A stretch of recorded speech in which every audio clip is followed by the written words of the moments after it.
خاوند نے جو دیکھا کہ یوسف کا کرتا پیٹھ کی جانب سے پھاڑا گیا ہے تو صاف کہہ دیا کہ یہ تو تم عورتوں کی چال بازی ہے، بے شک تمہاری چال بازی بہت بڑی ہے۔ قرآن کہتا ہے کہ فلما رأى قمیصہ قد من دبر، جب عزیز مصر نے دیکھا کہ یوسف علیہ السلام کا کرتا پیچھے سے پھٹا ہوا ہے، قال انہ من کیدکن، تو وہ کہنے لگا کہ یہ جو کام تم نے کیا ہے نا، ابھی جو باتیں بنائی ہیں تم نے، یہ تمہاری بری تدبیروں میں سے ایک تدبیر ہے۔ یعنی خود تم نے یوسف کو ورغلانے کی کوشش کی اور پھر ایسے بہترین طریقے سے اس پہ الزام لگایا کہ یہ پوچھ ہی نہیں رہی ہے کہ صحیح کون ہے غلط کون ہے، مجھے صفائی کا موقع ہی نہیں مل رہا، اور مجھ سے یہ کہہ رہی ہو کہ اس کی سزا کیا ہونی چاہیے۔ تو یہ پورا جو پروسیس تمہارا ہے نا، یہ بہت زبردست تم نے مکاری کی ہے۔ یہاں قید کا معنی بری تدبیر ہے نہیں، جس کو عربی میں اردو میں مکاری کہتے ہیں، تمہاری مکاری پن ہے۔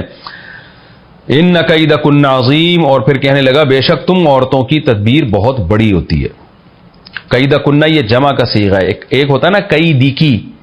ان کیدکی، تو اس کا مطلب ہے زلیخا یہ تیری تدبیر۔ یہاں کہہ رہا ہے کیدکن، تم عورتوں کی تدبیر، تو مطلب یہ ہے کہ وہ زلیخا نے اپنے ساتھ اور بھی شاید کچھ عورتوں کو ملا لیا ہو۔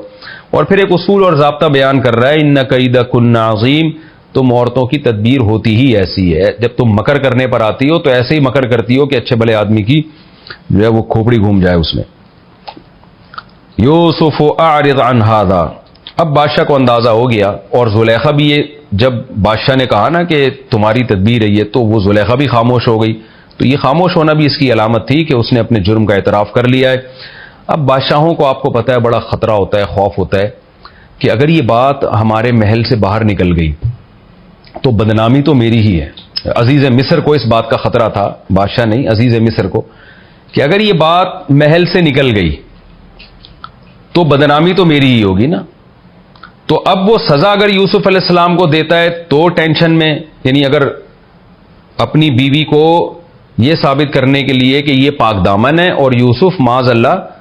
انہوں نے یہ غلطی کی تھی، تو یوسف علیہ السلام کو اگر جیل میں ڈالتا ہے تو بھی بات لیک آؤٹ ہوگی، بھائی اس کو سزا کیوں ملی ہے۔ اور ظاہر ہے یوسف علیہ السلام کو وہ جیل میں ڈالنا بھی نہیں چاہتا تھا، کیونکہ عزیز مصر ہمیں پتہ چلتا ہے کہ قرآن سے ہی، سیاق و سباق سے ہی، کہ وہ ایک یعنی اخلاقی لحاظ سے ایک اچھا آدمی تھا، تو ایک بے گناہ کو جیل میں ڈالنا بھی نہیں چاہتا تھا۔ اور اگر بیوی کو سزا دیتا وہ، تو دنیا پوچھتی کہ بھئی ایک شاہی خاندان کی ایک عورت کو سزا کیوں مل رہی ہے، تو اس سے بات لیک آؤٹ ہو جاتی۔ تو عقل مند آدمی تھا، اس نے اپنی اور اپنی بیوی کی عزت بچانے کے لیے یہی راستہ اختیار کیا کہ یوسف علیہ السلام سے کہنے لگا یوسف اعرض عن ھذا، یوسف اس معاملے سے تو اب نظر انداز کر دے، اعراض کر،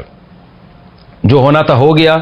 میرا ذہن صاف ہو گیا، اب تو اس سے اعراض کر، واستغفری لذنبک، اور اپنی بیوی سے کہنے لگا کہ تو توبہ استغفار کر اپنے گناہ پر،